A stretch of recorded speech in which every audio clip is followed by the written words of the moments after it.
සිත දැකලා සිතේ මනස සිහියෙන් යුතුව සිත හඳුනා ගන්න. ඉස්සෙල්ලා චිත්තම් පන්නන්ති භාවය. ඝන ලෝකයෙන් මිදිලා මේ ලෝකේ කියන්නේ සිතක් කියලා දැකීම. සීලේ පතිට්ඨාය නරෝසපන්න චිත්තම් පන්නන්ති. ලෝකෝත්තර සීලයට එනවා. මේ සීලේ පතිට්ඨාය නරෝසපන්නෝ කියන්නේ ලෞකික සීලයක් ගැන නෙවෙයි. මේ කතා කරන්නේ ලෝකෝත්තර සීලය. මේ කතා කරන්නේ. අපිට යන අපේ දෘෂ්ටියට යම් කෙනෙක් ඉන්න යම් දෘෂ්ටියක් තියෙනවා. එයා ඉන්නේ ප්‍රසංජන දෘෂ්ටිය නම් එයාට අගල යන ප්‍රසංජන සීලය. මේ කියන්නේ ප්‍රසංජන සීලයෙන් එහෙම අපිට බෑ මේ මනාව සිත හඳුනා ගන්න අමාරුයි. ප්‍රසංජන සීලේ යෙදෙන්නෙම මේ ඝන සංඥායුතු ආත්ම දෘෂ්ටියුතු ධර්මතාවයකටයි. ප්‍රසංජන සීලේ යන්නේ. ඒ නිසා මේ සීලේ පතිට්ඨාය නරෝසපන්නෝ කියන එක ලෝකෝත්තර සීල ගැනමයි කතා කරන්නේ. ඒක සිත දැකීමමයි මෙතන පවතින. මේ සිත දැකීම නිසා ඉතින් ඒ සීලයට පැමිණෙනකොට මේ සිත හඳුනා ගන්නවා. ඔන්න අපි සිත දැක ගන්නවා. සිත දැකගෙන අපිට එදිනෙදා චිත්තම් පඤ්ඤන්ත භාවයන් සිත ප්‍රඥාවෙන් දකිනවා. සිත දකින්න පුළුවන් ප්‍රඥාවට විතරයි. විඥාණයට බෑ. එතකොට ඒ විදිහට සිත මනාව දකින්න මාසයක හඳුනා ගන්නවා. හඳුනාගත්ත සිතේ පහළ වෙන සිතුවිලි මොනවද කියන එක නුවණින් යුතුව සිහියෙන් යුතුව වාසය කරනවා. අපිට ඉස්සරහන් කාම විතර්කයන්, ව්‍යාපාද විතර්කයන්, විහිංසා විතර්කයන්, කාම සිතුවිලි, ව්‍යාපාද සිතුවිලි, විහිංසා සිතුවිලි එනවා. කාම සංකප්ප, ව්‍යාපාද සංකප්ප, විහිංසා සංකප්ප. ඔය මොන වචන කිව්වත් එකයි. හොඳද? එකම දේ ගැනම කතා කරනවා. එක එක ව්‍යංජන. ඉතින් ඒකත් එක්ක අපි මෙන්න මේ සිත මනාව හඳුනගෙන සිතේ එන මේ විතර්ක තුන හඳුනා ගන්නවා. මේ විතර්ක තුනට එන්න දෙන්නේ නැතුව අපි මේක දුරු වෙන විදිහට බලමින් වාසය කරනවා. කාම විතර්ක වල ආස්වාදයේ දකින්න ආදීනව දකින්න නිසරණය. දැන් මේ ආස්වාද ආදීනව නිසරණය තියෙන්නේ ඝන ලෝකෙක නෙමෙයි. තමා තුළ. තමාගේ චින්තනය. දැන් චින්තනය හඳුනාගත්ත කෙනෙන්නේ මේක දකින්න. එතරම් ඔක තියෙන්නේ. ඒතර ව්‍යාපාදයේ තියෙන ආස්වාදේ ආදීනව නිසරණය දකින්න. නේ. එතකොට විහිංසාවේ තියෙන ආස්වාදේ ආදීනව නිසරණය. මේ කාරණා තුනට අනුව නුවණින් බලමින් වාසය කරනවා. නිස්සාරණය කියන්නේ කාමච්ඡන්ද විතර්කයෙන් මිදීම. කාම විතර්කයෙන් මිදීම. නිස්සාරණයක් කියන්නේ ව්‍යාපාදයෙන් මිදීම. විහිංසාවෙන් මිදීම. මේකෙන් මිදෙනකොට මේකෙන් මිදුණොත් හරියටම එන්නේ නැති වෙනවා. යානන්ද. රාග දේශ දෙක තුනයි. කාම විතර්ක කියන්නේ රාග. ව්‍යාපාද විතර්ක කියන්නේ ද්වේෂය. ඒක සෝවාන් ඵලෙ මොකක්ද? සීලේ පතිට්ඨාන අනුසපන. මේ සෝවාන් ඵලෙ. අන්‍යය කාමච්ඡන්ද ව්‍යාපාද මේ විහිංසා විතර්ක නුවණින් දකමින් ඉන්නවා කියන්නේ එයාර සංයෝජන රාග ද්වේෂ කියන දෙක දුරු කරන්න නුවණින් බලමින් වාසය කරනවා. ඉතින් එයා මේ විතර්ක තුන නැති කරනවාද? නැති කරපු තැන අනාගත. මොන හේතුව නිසාවත් එන්නේ නැහැ. එයා ඒ විතර්ක වල ආස්වාදයේ ආදීනව නිසාම දැකලා තියෙන නිසා. එයා නොද මනා නුවණින් සිහියෙන් යුතුව තමන්ගේ සිත දක්මින් වාසය කරනවා කියන්නේ. තමන් හැමතිස්සෙම හිතන දෙයක් කාම විතර්කයට අයිතිද? ව්‍යාපාද විතර්කයකට යනවා. තසියුම් මට්ටමින් දැනෙන්න පුළුවන්. විහිංසා විතර්කයට අයිතිද? අයිති නම් ඒ තමන්ට ආපු කාම විතර්කේ ආස්වාදයේ ආදීනු බලන. බලනට නිසාරණය. ඒකෙ මිදීම සිදු වෙනවා. ඒ දුක. ඉතින් ඒ දුක ඒකට අපි තණ්හා කරලා තියෙනවා. ඒකයි කාම විතර්ක වෙනවා කියන්නේ. විතර්කයක් කියන්නේ මානසිකාරයක් කියන්නේ. සංකල්පයක් කියන්නේ. සම්මා සංකප්ප කියන්නේ. මේ මානසිකාරයට. ඒකට විතර්කය කියලා කියනවා. නිතර ආරම්භණය වෙනවා අපිට. ඒ ආරම්භණය වීම විතර්කයක් අපි තුල තියෙනවා. ඒක අකුසල සහගත විතර්කයක්. ඉතින් මේ විදිහට මේ රාග දේශ දෙක දුරු කරන මේක තේරුම් අරගෙන මේ විතර්ක තුනට එන්න දෙන්නේ නැතුව මනසින් යුතුව වාසය කරනවා. වම කරනකොට විතර්ක එන්නෙම නැතු වෙනවා. එන්නෙම නැහැ කියන්නේ අනාගාමී වෙනවා. ආගාමී නැහැ. මොකටද? මේ විතර්ක තුනකට. මේ විතර්ක තුනට ආගාමී නැත්තම් නැවත 11 කාම ලෝකෙ ඉපැත්තේ නැහැ. එයා දිවි ලෝකෙත් මිදෙනවා. එයා සතර අපායන් මිදෙනවා. මාංශ ලෝකෙත් මිදෙනවා. නයිදාතු ගබ්බසෙයියම් නැවත මෞකුසක වාසයට එන්නේ නැහැ. නිතනින් පස්සේ මේ දැන් යාට තියෙනවා නයිස් ක්‍රම සිතුවිලි. අව්‍යාපාද සිතුවිලි තියෙනවා. අවිහිංසා සිතුවිලි තියෙනවා. මෙයාගේ නුවණයි. මේක නිසාත් මම උපදිනවා. සුද්ධාවාස බ්‍රහ්ම ලෝකවල උපදිනවා මේ නිසා. සුද්ධාවාස බ්‍රහ්ම ලෝකවල උපදින්න හේතුව එකක් දර්ශනීය යුක්ත වුණා. විතර්ක තුنين මිදුණා. ඒ නිසා සුද්ධාවාස බ්‍රහ්ම ලෝක තමයි යාට උපැත්තේ සුදුසු. ඒවැ කල්ප ගණන් ඉන්න තියෙනවා. ඒවැ අවශ්‍ය වැඩි. ඉතින් ඒක දුක. දැකලා මෙයා හඳුනා ගන්නවා මෙයා තුල තියෙන නයිස්කම්ම සිතුවිලි හඳුනා ගන්නවා. අව්‍යාපාද සිතුවිලි හඳුනා ගන්නවා. එයාට එන සිතුවිලි මොනවද එන්නේ? ඒ එන එතකොට අනාගාමී කෙනෙක් වෙච්ච කෙනෙක් ළඟ තියෙන්නේ නයිස්කම්ම සිතුවිලි. අනාගාමී කෙනෙක් ළඟ තියෙන්නේ අව්‍යාපාද සිතුවිලි. කවදාක ව්‍යාපාද එන්නේ නැහැ. කවදාක කාමචන්ද සිතුවිලි එන්නේ නැහැ අනාගාමී කෙනෙකුට. සාමුණෙන් මිදිලා. විහිංසා සිතුවිලි එන්නේ. අවිහිංසා සිතුවිලි. මෙන්න මේ සිතුවිලි මනාව හඳුනගෙන මේ සිතුවිලි වල දැන් හඳුනනවා යා නේද? මේ සිතුවිලි හඳුනගෙන මේ සිතුවිලි වල නයිස්කම්කම් විරාගයත් ඇති.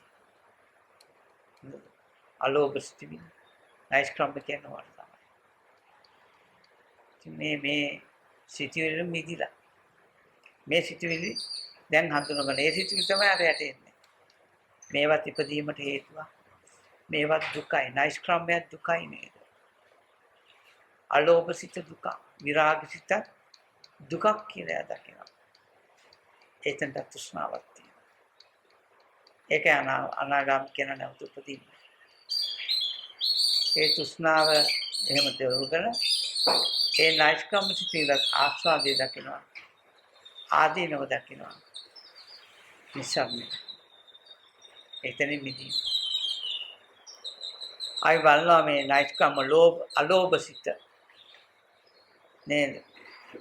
මේ අද්වේෂිත අමෝහිත කියන මේ සිතුවිලි අපි පරිහරණය කරන දැන් ඒ සිතුවිලි ඒ මට්ටම. ඒ සිතුවිලි මනසින් යුතු සිතේ සිය පාත්‍රනට මේ සිතුවිලිත් මනාව හඳුනා ගන්නවා. අපිට අනාගාම ඵලයේ නිසා අපිට නයිස්කම් සිතුවිලි නිසා තව කල්ප ගානක් අපි දුක් විඳිනවා නේද? මේ සංසාරේ. සුද්ධාස බ්‍රහ්ම ලෝක කියන්නේ මහා එතන ඉපදීම දුකක් නේද? කියලා නේද? එතන ඉපදුණු ගැලවෙන්න බෑ ලේසි. කල්ප ගානක් එතන අවශ්‍ය පවතින. ඉතින් මේ කාම ලෝකයෙන් මිදෙන නිසා කබලින්කාකාර ආහාර අවශ්‍ය නැහැ එතන. එතන ප්‍රඥා නුවණයි එතන ආහාරය වෙන්නේ. ඉතින් මේකත් එක්ක එතන ආහාර මෙහෙම ගන්නත් පුළුවන්. නෛෂ්ක්‍රම්‍ය සිටිවිලි ආහාරය. අව්‍යාපාද සිටිවිලි ආහාරය. අවිහිංසා සිටිවිලි ආහාරය. මේවා ආහාර වශයෙන් දකිනවා. ඒ අනාගාමී කෙනෙකුට ලැබෙන ආහාර. කියන්නේ ඒ සුද්ධාස බ්‍රහ්ම ලෝකෙින් කෙනෙක්.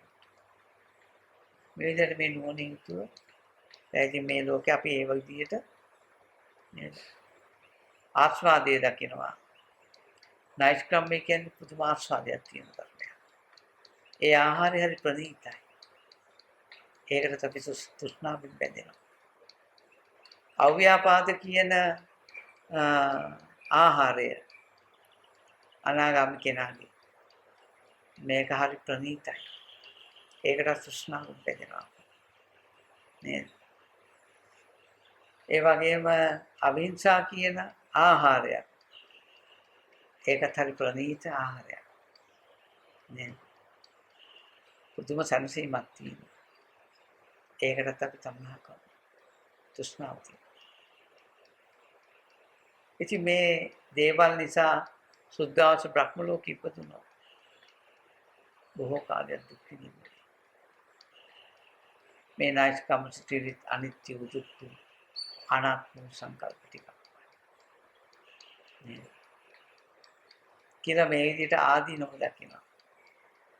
දැනෙන ආදීනවක් තමයි අපි ඉපදුණු අයියෝ තා බුදුරු කීයක් මට පහු කරන්න වේද? මේ අයිත් බුදුහාමුදුරු පහළ වෙන කලින් මගේ ජීවිතේ අවසන් වෙනවා කියන කතාවක් එතන එහෙම එකක් නැහැ. තා කොච්චර බුදුරු කීයක් පහු කරන්න වේද මේ සුද්ධාස බ්‍රහ්ම ලෝකවල ඉපදිලා. ඒකත් දුකක් නේද කියලා දැකලා මේ දුකම නේද කියලා දැකලා මේ තණ්හා කරලා තියෙන දුකට නේද කියලා අනාගාමී ඵලයේ තියෙන දුක හඳුනාගෙන ඒ ආදීන මේ ආස්වාදයේ ආදීනව දැකලා මේ නෛෂ්ක්‍රම්‍යයෙන් මිදෙලා. එහෙම කල්පනා කරනකොට නෛෂ්ක්‍රම්‍ය සිටිවිලි වලින් යමිදෙලා. ඊට පස්සේ මේ විදිහටම අව්‍යාපාදයක් දකිනවා. ඒත් ආස්වාදයේ ආදීනවයි දැකලා ඒකෙන් මිදීමට කියන නිසා අවිහිංසාවක් මෙහෙම ඒකෙන් මිදෙනකොට අපේ ළඟ තියෙන රූප රාග අරූප රාග මාන්න උද්දච්ච අවිද්‍යාව කියන ධර්මතා ප්‍රහීන වෙලා යනවා. තණ්හාව සාමුලින්ම නැති වෙලා යනවා. තවත් ධර්මයක් නැහැ තණ්හාවට බැස ගන්න පුළුවන්. ඉතින් මේ නැති බව දැකලා එයාට මුත්‍රාක් කියනවා. මම මේ තුنين මිදුණා කියන අදහස. එදාට කියනවා මම සිනාස්සව. ආස්සව නැහැ. කාමච්ඡන්දේ ආශ්‍රය, ව්‍යාපාදේ ආශ්‍රය, විහිංසාව ආශ්‍රය. මේ තුන නැති වෙනකොට නෛෂ්ක්‍රම්‍ය ආශ්‍රය ධර්මයක්. එතකොට අව්‍යාපාදේ ආශ්‍රය ධර්මයක්, අවිහිංසාව ආශ්‍රය ධර්මයක්. මේ හැමතැනම තියෙන ආශ්‍රය ධර්ම. ඉතින් මේ ආශ්‍රය වලින් මිදලා අනාශ්‍රය වෙනවා. ඉතින් කාමච්ඡන්දේ නැතුව නෛෂ්ක්‍රම්‍ය තියෙනවනම් නෛෂ්ක්‍රම්‍ය කියන්නේ කාමච්ඡන්දෙන් මිදීම කියන අර්ථය. ඒක නැතුව එතකොට නෛෂ්ක්‍රම්‍ය කියන තැන තියෙන්නේ මේ අලෝභ ගතිය, විරාග ගතිය. කාමච්ඡන්දේ නැහැ කිව්වම ඒ ටික තමයි තියෙන්නේ. කාමච්ඡන්ද කියන්නේ රාග ගතිය, ලෝභ ගතිය, කාමච්ඡන්ද. ඉතින් ඒව නැහැ කියන්නේ අපි මේ නයිස් ක්‍රමයට යනවා. නයිස් ක්‍රම කියන්නේ අර කෙටියෙන් කියන වචනයක්. අර ධර්මතාවලි මිදිච්ච එකට කියන කෙටියෙන් කියන වචනයක්. එතකොට අපි මෙන්න මේ නයිස් ක්‍රමය, අව්‍යාපාද, අවිහිංසා කියන සංකල්ප තුනක ආශ්‍රව ධර්ම තුනක ඉන්නවනේ. අපිට අර 11 කාම භූමිය නිර්මාණය කරන කාමච්ඡන්ද විතර්ක මේව නෑ දැන් අපිට. ශුන්‍යත. ඒකට 11 කාම ලෝකේ ශුන්‍යතයි කියලා.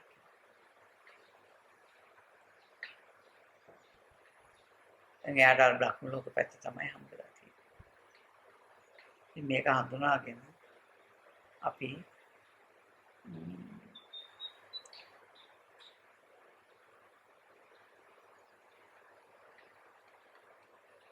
අනාගාමී කෙනා මොකද කරන්නේ කියන කතාව තේරුම් ගන්න. ඒ පංච උපාස්කන්ධය ඇත්ත බැලීම තමයි.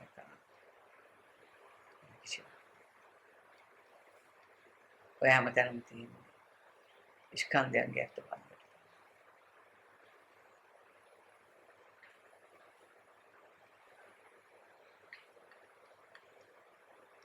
රූප වේදනා සංඥා සංකාර විඥාන කියන මේ ස්කන්ධ පහට තණ්හාව ඉදිච්ච ඒ ලක්ෂණයට කියනවා කාමච්ඡන්දයක් කියලා. කාමච්ඡන්ද සිටිවිලි නැත්තම් මේ ස්කන්ධ පහ මේ පංච උපාදාන ස්කන්ධයට කියනවා නයිස් ක්‍රමයක් කියලා. අලෝභ සිත කියන්නේ ඒ අලෝභ සිතට තණ්හාව තියනවා කියන්නේ. අලෝභ සිත කියන්නේ ස්කන්ධ පහ. ඒකට තණ්හාව තියනවා කියන්නේ පංච උපාදාන ස්කන්ධය. ඒක අනාගාමී කියන දවස උපදින්නේ. ඉතින් අර පංච උපාදාන ස්කන්ධය ඇත්ත බලන්න කිව්වම අපි අර රූප වේදනා සංඥා සංකාර වලම ඇත්ත බලන්න විතරක් හිටියට හරියන්නේ නැහැ. ඊට පස්සේ අපේ ළඟට අපේ සිතේ පහළ වෙන සිතුවිලි හඳුනාගෙන ඒවා ප්‍රහාණය කරන්න ආස්වාදයක් ආදීනව නිසරණය මනාව මෙනෙහි කරන්න වෙනවා. මේක තමයි අපේ ගමන් මාර්ගය. මේ හැමතැනම තියෙන්නේ පංච උපාස්කන්ධය ඇත්ත බැලීමමයි. ඒ උද්දේශයයි. ඒ උද්දේශයම එළිලා ඉන්නේ නැතුව හොඳද? රහත් වෙන්න තව රූපේ ඇත්ත බලනවා කියන කතාව නෙමෙයි අපි කළ යුත්තේ. ඒක දර්ශන පහතබ්බා. එතනින් එහාට පංච උපාස්කන්ධය තමයි පවතින්නේ. හැබැයි අපිට එන සිතුවිලි ස්වභාවය වෙනස්. කාමච්ඡන්ද සිතුවිලි. තියෙන පංච උපාස්කන්ධය. නයිස්කම්ම සිතුවිලි. මේ නයිස්කම්ම වශයෙන් අපිට පෙනී සිටින්නේ ඒ පංච උපාදාන ස්කන්ධය. වෙන කිසිවක් නෙවෙයි. ඉතින් අපිට පංච උපාදාන ස්කන්ධයම නිරුද්ධ කරන්න බෑ. ඒක සාමුලින් ගලවලා දාන්න නම් අපි කරන්න ඕනේ නයිස්කම්මෙන් මිදෙන එක. නයිස්කම්ම චින්තනය හඳුනා ගන්නවා. මේක තමයි පොට්ටපැත්තෙන් කිව්වොත් කාමච්ඡන්දය හේතු කරගෙන පවතින පංච උපාදාන ස්කන්ධයක් තියෙනවා. ඒ ස්කන්ධ පහේ ලක්ෂණය කාමච්ඡන්ද ලක්ෂණයයි. තව පැත්තකින් තියෙනවා ඒ ස්කන්ධ පංචකයේ ලක්ෂණය දෙවේශ සහගත. ව්‍යාපාද ස්වභාවය.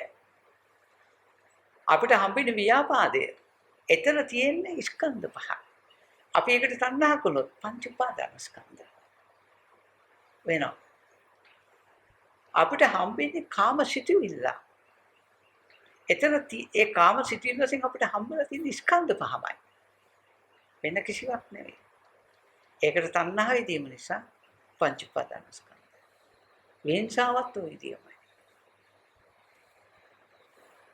එතකොට අපි නයිස් ක්‍රමයේ දැන් අපි පංච උපාස්කන්ධයෙන් මිදෙන්න නම් අපි බලන්න ඕන කාමච්ඡන්දේ සිය පාත්.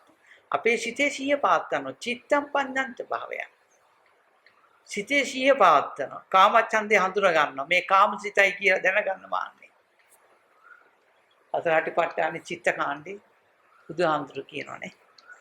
මේ කාම සිතයි කියලා දැනගන්න රාග සිතයි කියලා හඳුනා ගන්නවා. මේක විරාග සිතයි කියලා හඳුනා ගන්නවා. අර භූමි දෙකම උතන කතා කරනවා. සතරාටිපට්ඨානේ කියන්නේ උද්දේශයක්. කෙටින් කියන එක. ඒ කතා කරන හැමතැනම තියෙන පංච උපාදානස්කන්ධය. තණ්හාව දුරු වෙන්නේ රහත් ඵලයේ. නිර්වාණ කියන්නේ ඒකට. ඉතින් මේකත් එක්ක අපිට නෛෂ්ක්‍රම්‍ය හම්බුණා. අර ස්කන්ධ පහ නෛෂ්ක්‍රම්‍ය ස්වභාවයෙන් අපිට හම්බුලා දැන්. අර ස්කන්ධ පහ අව්‍යාපාද මට්ටමින් හම්බෙලා. අර ස්කන්ධ පහ අවිහිංසා මට්ටමින් හම්බෙලා. අන්නේ ස්කන්ධ පහ කෙරෙහි යන ඒ අව්‍යාපාද මේ නෛෂ්ක්‍රම්‍ය ස්වභාවය, අලෝභ ස්වභාවය, විරාගී ස්වභාවයට ඒක සැපයක් නිසා අපි අල්ලගෙන ඉන්නවා තෘෂ්ණාවෙන් බැඳිලා. අපිට නොපෙරුණාට පිටිපස්සෙන් ඉන්න කෙනා පංච උපාදානස්කන්ධය. වෙන කවුරක්වත් නෙමෙයි. එහෙනම් ඉතින් පංච උපාදානස්කන්ධේ පවතින යම් තැනක් තියෙනවද? අපි මේ අනිවාර්යෙන් නැවත උපදින ස්වභාවයෙන් යුක්තයි. ඒක එහෙමමයි. ඒ නිසා බොහොම සියුම් ලෙස අපි සිත දැකීම කියන කතාව කරනවා. අපි මේ සෝවාන් වෙන්නයි අපි කියන්නේ. මේ පේනව නෙවෙයි හිත. මේ පොත් කියන්නේ අපි හිතන එක. පුටුව කියන්නේ අපි හිතන එක. මේ කියන දේ දර්ශනෙට පහතක්වා. දර්ශනෙට පහළ වෙන්න. අන්නේ දර්ශනය හඳුනාගත්ත කෙනෙක් ඉන්නවා නම් මේ ලෝකේ කියන්නේ සිතයි. චිත්තේ නියති ලෝකේ. මේ ලෝකේ කියන්නේ සිතෙන් හදපු එකක් කියන සිත වටහාගත්ත කෙනෙක් ඉන්නවා නම් නේ මනාව දකින්න කෙනෙක් ඉන්නවා. එයා කියන දර්ශනයටපත් වුණා කියලා. එයා තමයි ලෝකේ ඇත්ත දකින්න. අන්නේ ඇත්ත දකින්න කෙනාගේ සිතේ පහළ වෙන සිතුවිලි තියෙනවා. කාමච්ඡන්ද සිතුවිලි. එනිසා සෝහන් කියන තුලහන. සෝහන් කියනකට කේන්ති යනවා.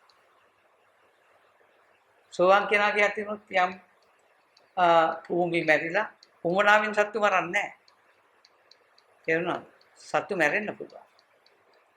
හැබැයි සිත මනාව දකින්න නිසා එළිය සත්‍ය පුද්ගලෙක් එහෙම දෙයක් හම්බෙන්නේ නැති නිසා එයා කර්මඵලවාදීන් මිදිලා.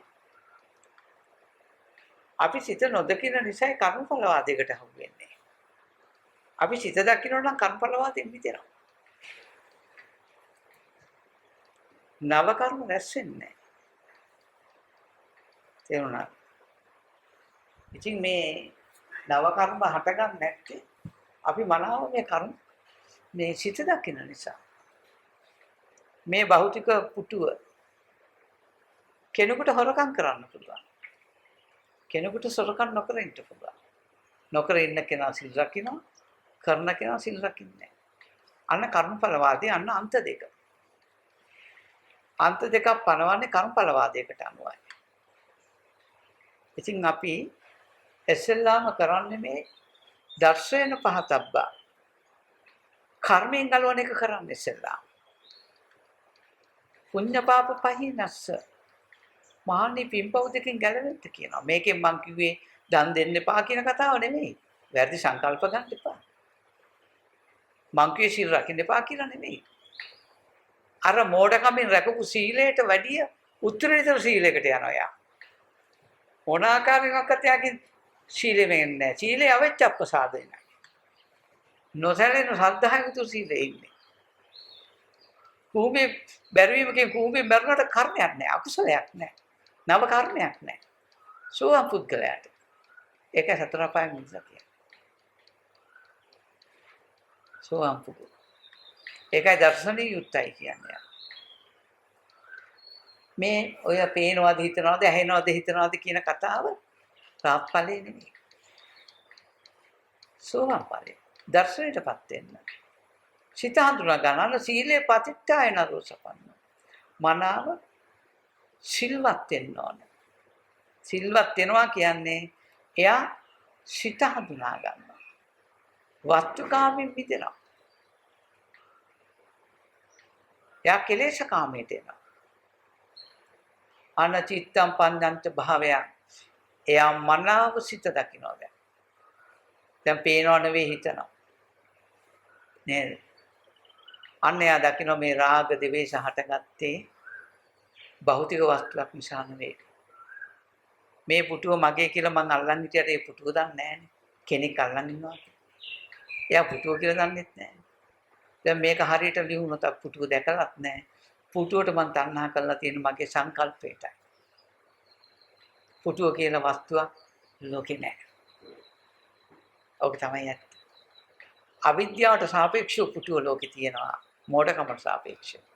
දර්ශනේ නැති නිසා පුටුව ලෝකේ තියෙනවා. අනිත් ඒවාත් ඒ වගේ මේ දර්ශනේ තියෙනවා නම් අපිට චින්තනයක් විතරයි හම්බ වෙන්නේ.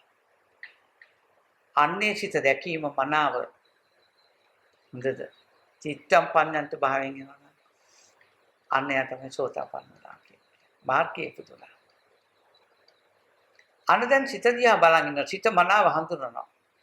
බලන් ඉන්නකොට අන්න එයා තුල කාම විතර්ක එනවා. එයා තුල ව්‍යාපාද විතර්ක එනවා. එයා තුල විහිංසා විතර්ක එනවා. මේ විතර්ක වල මැචල කියු නිසා කෙටි කරන්න ආස්වාදේ ආදීනව නිස්සාරණේ නිස්සාරණේ දකින්න ගන්න නෙමෙයි. නිස්සාරණේ කියලා දකින්න දෙයක් නැහැ. අපිට ආදීනවයි මේ ආස්වාදයේ ආදීනවයි විතරයි නුවණින් මෙනෙහි කරන්න ඕනේ. මෙනෙහි කරනකොට කාමච්ඡන්දේ සිතුවිලි අපිට එන්නේ නැති වෙ කියනවා. සිත හඳුනන්නේ නැතුව භෞතික ලෝකයේ මේ ඝන ලෝකයේ ඇත කියන දෘෂ්ටියෙන් ඉන්න කෙනෙක් ඉන්නවනම් හොඳද? එයාට කාමච්ඡන්දේ ඇති වුණාට පස්සේ තමයි යාට හඳුනා ගන්න පුළුවන්. ඒකට හේතුව හැමදාම යාට එළිය තියනවා කියලා ගන්න දෘෂ්ටිය නිසා. එයා කියන මට කේන්ති ගියා මම බැන්නා. පස්සේ තමයි ආම්තුලේ මට සිහිය පිහිටියේ. ඒ කියන්නේ මොකද දන්නවද? එයා මේ භෞතික ලෝකෙන් ගැලවිලා නැහැ. ඒකයි. එයා දර්ශනයටපත් වෙලා නැහැ. සෝවාන් වෙලා නැහැ. සෝවාන් නොවෙච්ච කෙනෙක්ගේ අදහස තමයි ප්‍රකාශ කරන්නේ. සෝවාන් වෙච්ච කෙනා සිතම දකින නිසා. සිතේ මනස සිහිය පිහිටන නිසා මේ එන සිතුවිල්ල කාමච්ඡන්දයක්ද? මේ එන සිතුවිල්ල ව්‍යාපාදයක්ද? හිංසාවක්ද කියන එක මනාව දකිනවා. ආවට පස්සේ දකින එකක් නෙමෙයි එනකොටම දකිනවා. එනකොටම බැහැර කරනවා. සතියයි සති සම්පජන්නයි. නුවණින් සිහියෙන් යුක්තයි. නේද? සතියේ තියෙනවා ඒ නිසා නුවණින් අපිට මේක බැහැර කරන්න පුළුවන්. ඒ එනක දිහා හොඳද ආස්වාදයේ ආදීන මේ ක්ෂණිකව දුරු කරන අදක්ෂණ ආස්වාදයේ ආදීනව සිහි කරන්න ඕනේ.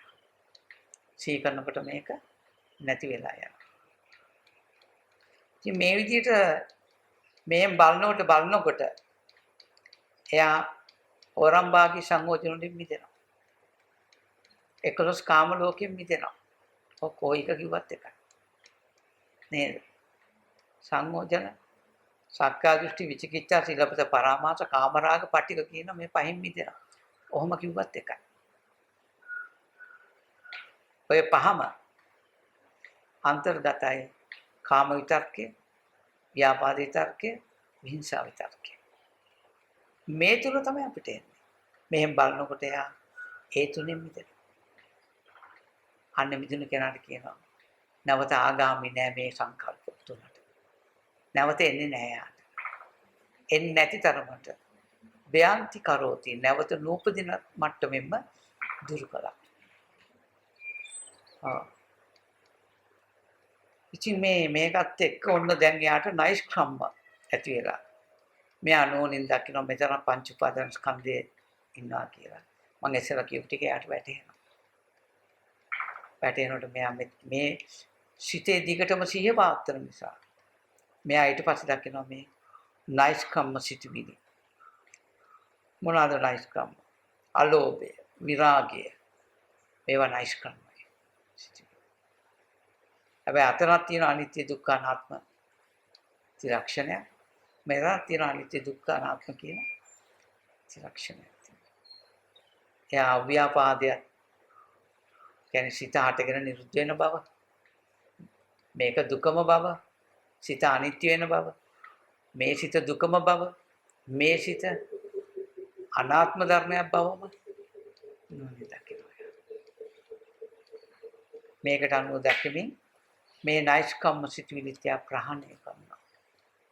නැවත උපදිනවා නේද? ඉපදීම දුකක් නේද? කොච්චර බ්‍රහ්ම ලෝකේ ඉන්නද? මට මේ දැන් නිමා කරන් තියෙන දේ මං තව කල්ප ගානකට ඒ සසර ඉපදින්නේ. මේ ඉපදීම කොච්චර දුකක්ද? බුදුරජාණන් වහන්සේත් කියලා තියෙනවා නේද? අනාගාම ඵලය වුණා. අසුචි චුට්ටක් තියෙනවා ඒකත් අසුචිම කියලා බුදුහාමුදුරුවෝ. මේ අනාගාමි ඵලයේ අසුචි ටිකකට උපමා කරනවා. අනාගාම ඵලයේ බුදුරජාණන් වහන්සේ. නේද? ඒක ගඳ ගහනවා. ඒ අසුචි චුට්ටක් වුණත් ගඳ ගහනවා. හිරිකිතයි. කවුද ප්‍රිය කරන්නේ? ඉතින් මෙතෙන්ට වැටෙන මේ විදිහට මේ ආස්වාදය කියන්නේ අලෝභ සිතේ විරාග සිතේ ආස්වාදය ආදීනවත් දකින්න පුළුවන් එන්නේ විරාගී ස්පර්ශ කරන කෙනෙකුට පමණයි. වචනෙන් අරගෙන විරාගයේ ආස්වාදයේ ආදීනව දකින්න බෑ කාටවත්. ඒ ස්වභාවයටපත් වෙන්න. කාමච්ඡන්දේ සාහවලින් නැති වෙන්න ඕන. ව්‍යාපාදේ නැති වෙන්න ඕන. අව්‍යාපාදේ ආදීනව ආස්වාදේ ආදීනව දකින්න. ඒක ස්පර්ශ නොකරන කෙනෙක්, ඒක භුක්ති නොවිදින කෙනෙකුට මේ කාමච්ඡන්දේ ආස්වාදේ ආදීනව දැක්කට නයිස්කර්මයේ ආදීනව ආස්වාදේ දකින්නවා කියන එක එම්බෑ. ඒකට බැසගත්ත පැමිණිච්ච කෙනෙකුට විතරයි මේ නයිස්කර්මය දුරු කරන්න පුළුවන්. ආස්වාදය ආදීනව දැකලා ඒ චිත්තයෙන් මිදෙන්න පුළුවන් යාට. මේ බලන්නේ ඒ නයිස්කම්ම ස්වභාවයට තියෙන තණ්හාව දුරු කරන්න. ආස්වාදය ආදීනව බලන්න. තණ්හාව දුරු වෙනකොට අන්න නිස්සාරණයටපත් වෙනවා. අපි අව්‍යාපාද කියන චින්තනය පරිශීලනය කරන කෙනෙක් වෙන්න ඕන. එයාට තමයි පුළුවන් අව්‍යාපාද චින්තනය තුළ ඒ චින්තනයේ ඒ මානසික ස්වභාවයේ ආස්වාදය ආදීනව දකින්න පුළුවන් ඉන්නේ යාට විතරයි. වචනෙන් අරන් දැන් මේ වචනෙන් කියන්නේ මේක භුක්ති විඳින කෙනෙක් ඉන්නවා. එයාටයි පුළුවන් මේකේ ආස්වාදය ආදීනවයි දැකලා මේ අව්‍යාපාද චිත්තයෙන් ගැලවෙන්න පුළුවන් යාටමයි. එච්චරමයි. අනයා ඒක මේක දැකලා අර තුන හරියට ප්‍රහීන කරලා නම් මේ තුනේ ඉන්නවා. මේ සිතු අනිත්‍යයි දුකයි අනාත්මයි. නේද? මේ බලනකොට මෙයා මේ විතර්ක තුنين මිදෙනවා. අනාගාමි කෙනෙක් තුළ පහළ වෙන මේ විතර්ක තුنين මිදෙනවා. ඒ මිදීම නිසා මේ තණ්හාව සාමුලින් නැති වෙලා යනවා.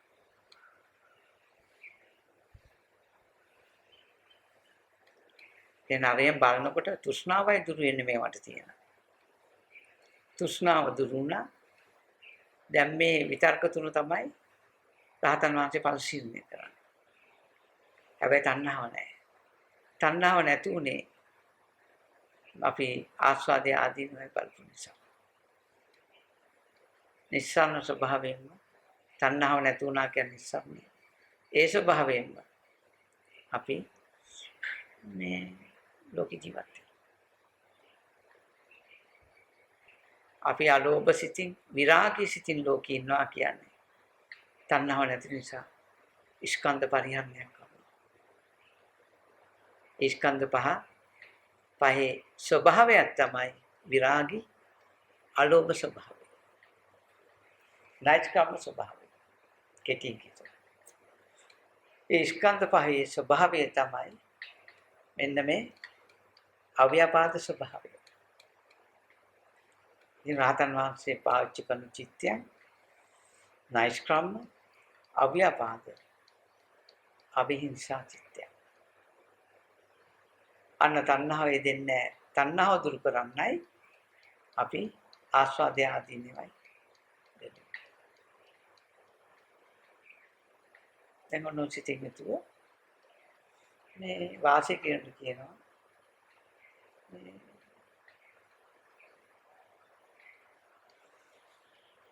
රහතන් වහන්සේ කෙනෙක්. හරියුතුන් වහන්සේ කියනවා. රිය නතර කරලා තණ්හාව නැති කරලා මේ නැවත ඉපදීම නැති කළා කියනවා. පංච උපාදාන ස්කන්ධයෙන් මිදුණා.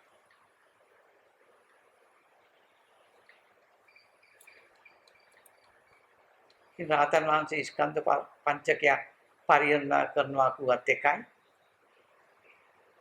නෛෂ්ක්‍රම්‍ය පරිහරණය කරනවා කියුවත් එකයි. අව්‍යාපාදයේ පරිහරණය කරනවා කියුවත් එකයි. හිංසාව පරිහරණය කරනවා කියුවත් එකයි. තමයි. කම වචන සෙට් එක. සිනාස්සවයි කියුවත් එකයි. ආස්සව නැහැ.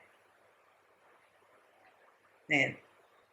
නෛෂ්ක්‍රම්‍යයේ ආශ්‍රවයක් වෙන්නේ තණ්හාව වේදුනොත් විතරයි.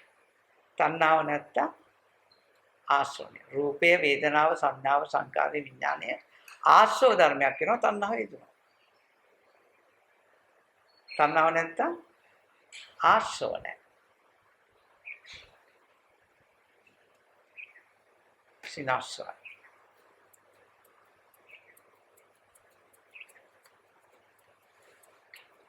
මොයි ටික හරියට තමන් හැමතිස්සෙම ඔය 100න් සතියින් යුතුව ලෝකේ වාසය කරනවා නම් මේක තමයි ගමන් මාර්ගය අපේ නිවන් දකින්න. ඔය ටික ඕන කෙනෙකුට ඉස්තර ගන්න පුළුවන් ඕන විදියට. දර්ශනයටපත් වෙන්න කලින් ධර්මයේ ගොඩාක් ඉස්තර කරන්න පුළුවන්. දර්ශනයටපත් වුණාට පස්සේ ගොඩාක් ඉස්තර කරන්නේ මුළු ත්‍රිපිටකයේම තියෙන දර්ශනයටපත් වෙන්න කලින් තියෙන ධර්මයක්. හඳුන්වා දීම. එච්චරයි.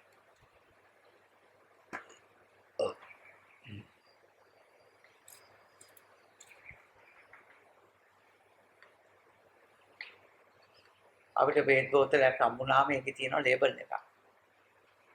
ලේබල් එකේ තියෙන ඉතින් විස්තර දාපුවක් තියෙනවා. ඒකට දාපු අමුද්‍රව්‍ය ටිකක් තියෙනවා. ඒකේ තියෙන මොන ලෙඩ වලටද බොන්නේ කියන එකක් තියෙනවා. නේද? ඔක්කොම බොන මාත්‍රාවක් තියෙනවා. නේද? ඔක කියවලා ඉතින් බේත් බෝතලේ ළඟින් තියන්නේ. නුවණක් එන්නේ මේක බොන්න ඕන කියලා. නේද? බොනවා කියන්නේ ප්‍රතිපදාවට එනවා කියන්නේ. අන්නේ බේත් බෝතලේ තියෙන විස්තර ටික, ලේබලේ තියෙන විස්තර ටික මේ ත්‍රිපිටකයයි. ඒකට කියනවා පර්යාප්තිය කියලා.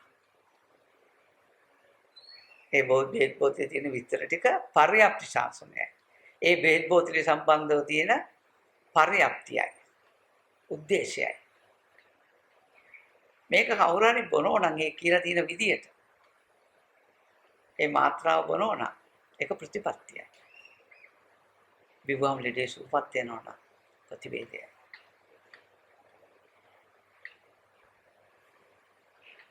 ඔය රාසාසු. ත්‍රිපිටකයේ අයිති නෑ ප්‍රතිවේදයට. ත්‍රිපිටකයේ අයිති නෑ ප්‍රතිපත්තියට. හැබැයි මේ පර්යාප්තිය උපකාරයි. පර්යාප්තියක් නැත්තම් බේත් බෝතලයක් හම්බ වෙනවා අපිට කිසි ලේබලයක් නැති. කොහොමද බොන්නේ? මොනවද මේ වෙයි තියෙන්නේ? වසරාලක් දන්නෙත් නැහැ. වගකීම යුතු ලාංඡනයක් නැහැ. නේද? නේ අපි බේත් බොන්නේ නැහැ කොහොමද?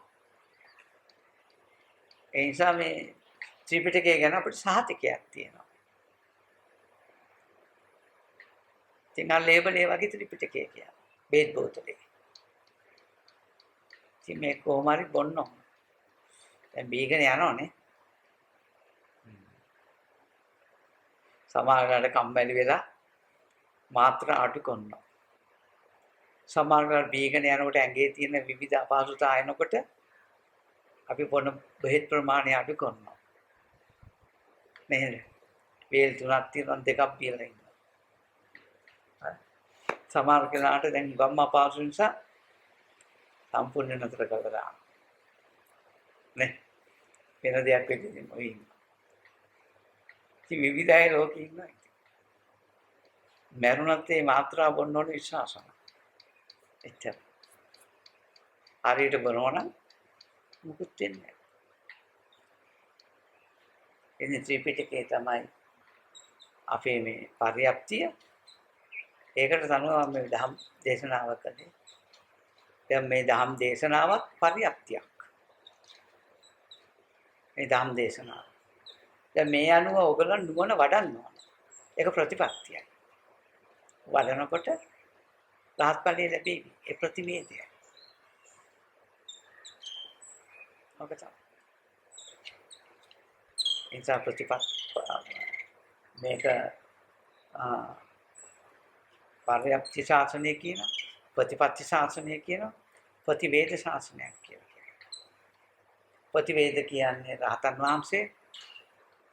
මේ ප්‍රතිපත්ති කියන්නේ සෝවාන් සකදාගාමි අනාගාමි කියන සහ රහත් මාර්ගය කියන ටික නේද? ඔය එකක්වත් නැති ටික අපි අහන බණ ටික. කිසි මාර්ගඵලයක් නැහැ. ඉතින් මේ විදිහේ ශාසනය හඳුනගෙන අපි ඔන්න ඔය විදිහට ප්‍රතිපත්ති කරුක කටයුතු කළොත් සිත දැකලා ඉස්සෙල්ලා මනාව මේ ලෝකෙම කියන්නේ චින්තනයක් කියලා දැකලා එතනින් පස්සේ සිතට එන කාම සිතුවිලි මේවා දැන් සිතේ මේ සිතුවිලි නෙන්නේ ඒවා චිත්ත වශයෙන් හඳුනගෙන ඒවා දුරු කරන වැඩ පිළිවෙලක ඉඳලා ඒ ඕරම් භාගී සහ උද්දම් භාගී සංයෝජන දුරු කරපු දවසට ප්‍රශ්න විසඳෙනවා. අනාගාමී දැන් කාමච්ඡන්දේ තියෙන කෙනාගේ දැන් ලෝකෙට සාපේක්ෂව ඉන්න කෙනාගේ ලෝකෙට සාපේක්ෂව ඉන්න කෙනාගේ මාන්නය වැඩි. එයා ඝන සංඥාවෙන් යුතු මිත්‍යා දෘෂ්ටික තැනකින් තමයි මේ ධර්මය අල්ලලා තියෙන්නේ. මේව ඝනව ලෝකයක් තියනවා කියන තැනින් මම කියලා කෙනෙක් ඉන්නවා මෙතන කියන තැනින් මාන්නය වැඩි යාවි. හොඳයි. ත්‍රිවිධාකාර මාන්නය. එයා ප්‍රබලයි යාගේ මාන්නය. ඉතින් මේ යම් සෝහං වෙච්ච කෙනෙක් සකුදාගාම වෙච්ච කෙනෙක් නේද? එයාගේ මාන්නය හරියට තරන්නේ ඊට වැඩිය අඩුයි. අනාගාමී වෙච්ච කෙනෙක් ඉන්නවා නම් එයාගේ මාන්නය ඊට ටිසිය. නේ. රාතන් වහන්සේට මාන්නය චුට්ටක් නැහැ.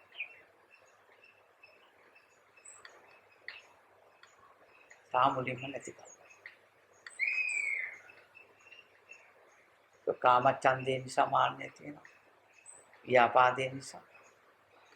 සෝවාන් පුද්ගලයාගේ කාමච්ඡන්දයයි සෝවාන් නොවෙච්ච කෙනෙක්ගේ කාමච්ඡන්දය වෙනසක් තියෙනවා. සෝවාන් නොවෙච්ච කෙනාට ලෝකයේ සත්‍ය පුද්ගලෙක් ඉන්නවා කියන අර්ථයෙන් කාමය ඇති වෙනවා. නේද? එතකොට එයා කර්මඵලවාදී කියනවා. සෝවාන් වෙච්ච කෙනා දකින්න මේ ඔක්කොම චින්තනයක් කියලා. ඒත් එයාට කාමය ඇති වෙනවා. එතකොට ඒ කාමය කර්ම සහිත නැහැ. නව කර්මය දෙන්නේ නැහැ. එයා මනාව සීලේ පිළිපදලා ඉන්නේ. මෙයා මනාව සීලේ පිළිපදලා නැහැ. ව්‍යාපාදයක් එහෙමයි. මේ මිහිංසාවත් එහෙමයි. මේ කාරණා දෙක ප්‍රත්‍යඥ කෙනාගේ වෙනයි. එයාට කර්ම රැස් වෙනවා මේ තුන නිසා. සෝහම් පුද්ගලයාගේ මේ කාරණා තුන නිසා කර්ම රැස් වෙන්නේ නැහැ. අනාගාමී කෙනා මේ කාරණා තුලින් සහ මුලින් මිදෙනවා. මිදෙන්න ওই විදිහට ප්‍රතිපදාව අනුගමනය කළ යුතුයි. අපිට ඕනේ සංසාරයෙන් මිදෙන්න. අපිට බුදුරජාණන් වහන්සේගේ ධර්මය අවශ්‍ය සසරෙන් මිදෙන්න මිසක පින් කළ දිවි ලෝක යන්න නෙවෙයි. මේක හරියට ශ්‍රවණය කළොත් නොතේරුණත් උත්සාහයෙන් වීර්යයෙන් මේක මතු කරගන්න හැමතිස්සෙම නුවණේදී අපිට පුළුවන් මේක කරන්න. කාමච්ඡන්දේ සෝවාන් වෙච්ච කෙනෙක් විවාහයලා නම් එතනින් එහාට යාගේ සිත යන්නේ නැහැ. එයාට නුවණ වඩන්න බෑ. සෝවාන් පුද්ගලයාගේ කාමච්ඡන්දේ තියෙන නිසා එයාට එතනින් එහාට නුවණ වැඩෙන්නේ නැහැ. සෝවාන් පුද්ගලයාට ද්වේෂය තියෙන නිසා එතනින් එහාට නුවණ වැඩෙන්නේ නැහැ. නුවණ වැඩෙන්නේ නැහැ කියන්නේ කාමච්ඡන්දේ දුරු වෙන්නේ නැහැ.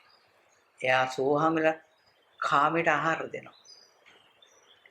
පැවිද්දා කාමයට ආහාර දෙන්නේ නැහැ. දෙන්නේ නැති නිසා එයාගේ ගමන සුජු.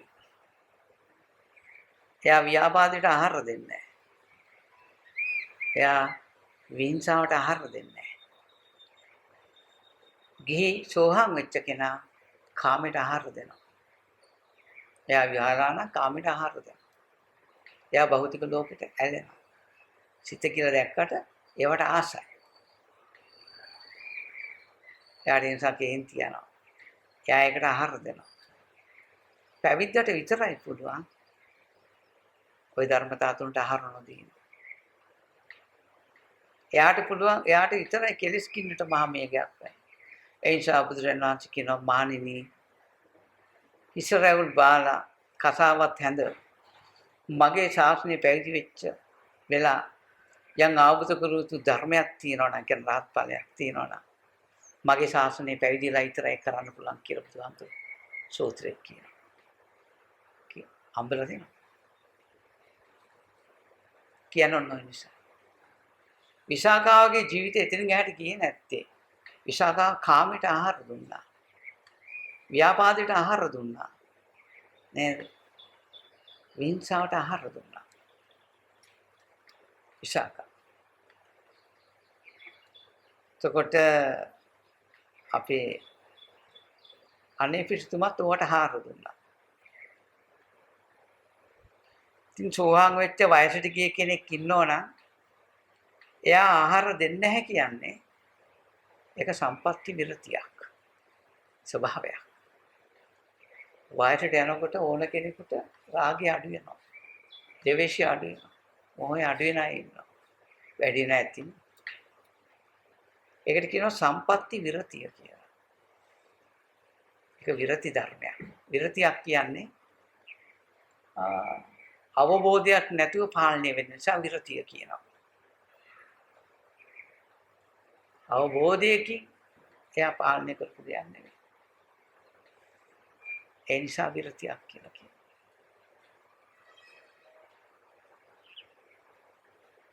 මොන විදියට ප්‍රතිපදාව අනුගමනය කළ යුතුයි. ඒකයි වෙන්න ඕන.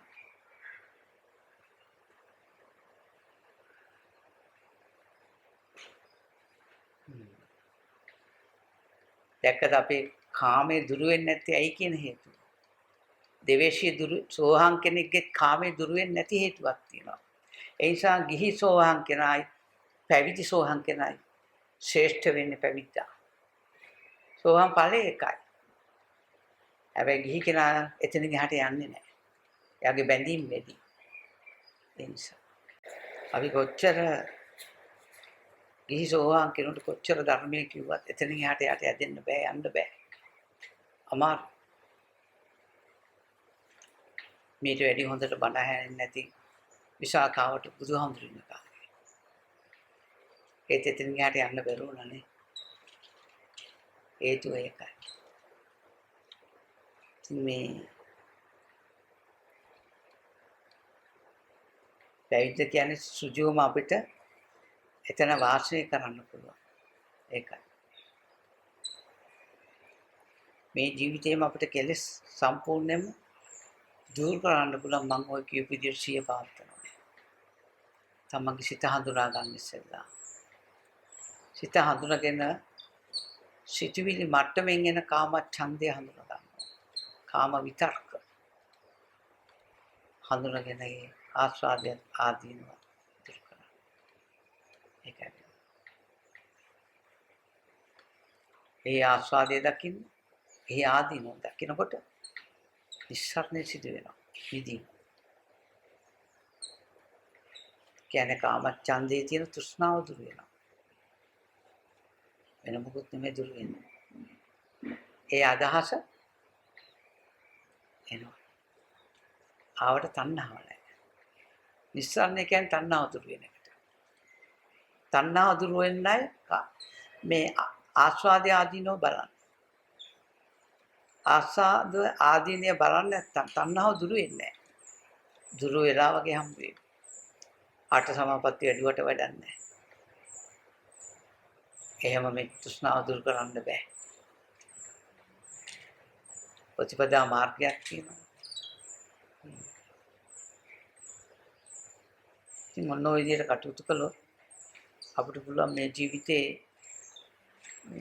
නිමා කරගන්න. එතන තමයි.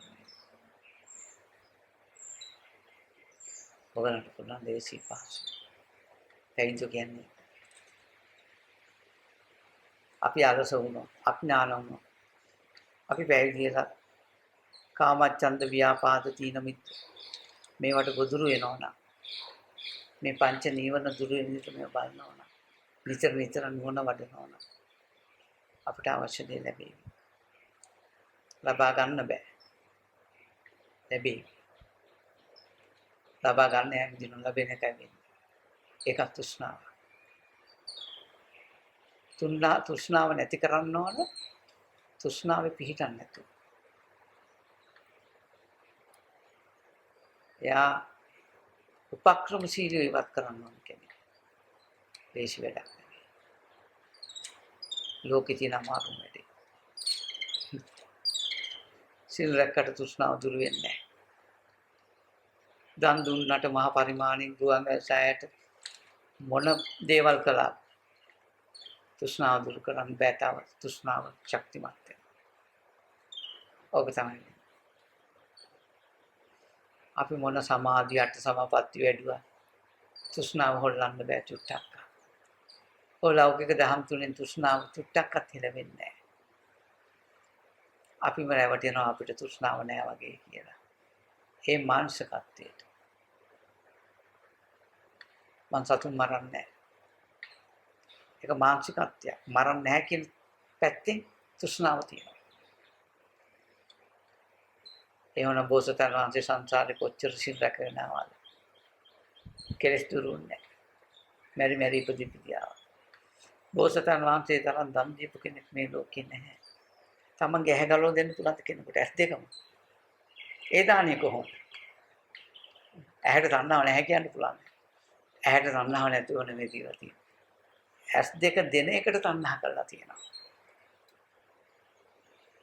ඒකයි ශිව ජාතකයේදී පිරිදෑවරු විරුද්ධ වෙනවා. අමාත්‍ය මණ්ඩල විරුද්ධ වෙනවා. මුළු රටම විරුද්ධ වෙනවා. ඇස් දෙක දන් දෙනවාට. එතකොට වෙදදුරත් විරුද්ධ වෙනවා. වෙදදුරාට කියන රාජ්‍යයන් ඉෂ්ට කරන්න කියලා.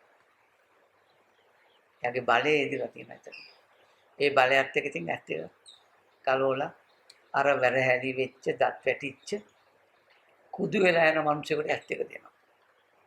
මෙයා ශිව රජුරු කියන්නේ තරුණ රජ කෙනෙක්. හැමදාම දන්සල් දෙන මිනිසුන්ට යහපත උදා කරන රජ කෙනෙක්. ඒකයි මිනිසු විරුද්ධ වෙන්නේ.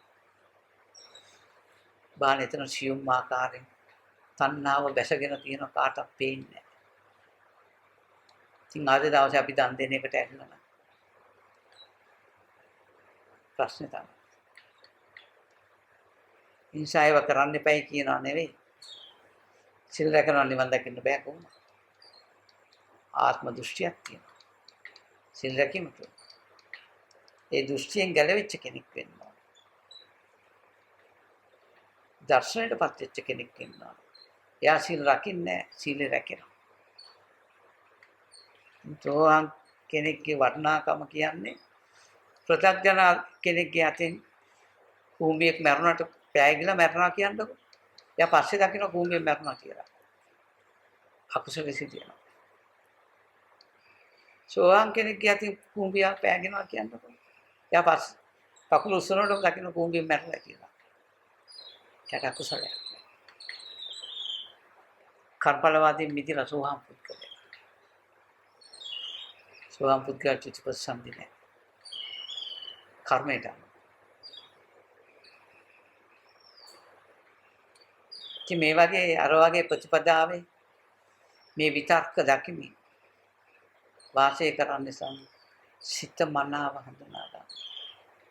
සිත හඳුනාගෙන ඕවැනි විතර්ක වල මනා සිහියෙන් සිතිවිලි වලින් අපට එන කාම විතර්ක, ව්‍යාපාද, විහිංසා, එතකොට අලෝභ විතර්ක, විරාගී විතර්ක, මෛත්‍රී විතර්ක, අවිහිංසා විතර්ක. මේවත් තෘෂ්ණාව තියෙන බව අමතක නොකළ යුතුයි. මේවැ මනාව සිහිය පවත්වන්න. මේවැ ආස්වාද ආදීනව දකිනකොට ඉතින් තෘෂ්ණාව නැති වෙයි. එච්චරයි. මේ විදිහට මනාව තමයි සිත දකිමින් වාසය කරන්න පුළුවන්. ඒ විදිහට එන තමන්ගේ සිතුවිලි කෙලස් කියන්නේ තෘෂ්ණාව යෙදෙන දේවල්. තෘෂ්ණාව නැත්තම් කෙලස් නෑ. බුදුහාමුදුරුවෝ සැරගන්නා මෝඩ හිස් භික්ෂුව තෝ මට අභූතයෙන් චෝදනා කරනවා. බයිනවා බුදුහාමුදුරුවෝ. හැබැයි තෘෂ්ණාව නෑ. ස්කන්ධ පරිහරණය කරනවා. බුදුහාමුදුරුවෝ උපරිම මෛත්‍රිය දක්වනවා. තෘෂ්ණාව නෑ. කර්ම සහිත මේ මෛත්‍රියකුත් තියෙනවා. කර්මයට අයිති නැති මෛත්‍රියක් තියෙනවා.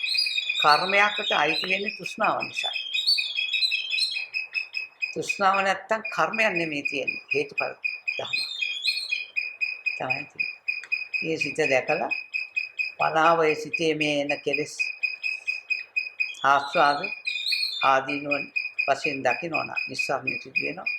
ඒකට කියනවා අතාපි නිකපෝ වික්ඛු කෙලස් තවන වැරැතුව වාසය කරනවා. සෝයිමං විජිතේ ජට. එයා තමයි මේ ගැටේ ලියන්නේ කියන. එහෙම වාසය කිරීමේ මේ ගැටේ ලියනවා කියන යාට. තෘෂ්ණාව නැති වෙනවා. තෘෂ්ණාව තමයි ගැටේ. මේ ස්කන්ධ පහට වැටිච්ච ගැටේ තමයි තෘෂ්ණාව. ඒ ගැටේ ලිහින යනවා කියන. එදාට සිනාක්ෂවයි. ස්කන්ධ පහ නැති වෙන්නේ නැහැ. ඒක නැතුව ජීවත් වෙන්න බෑ. එහෙනම් එතනම පිරිනිවෙන්න ඕන.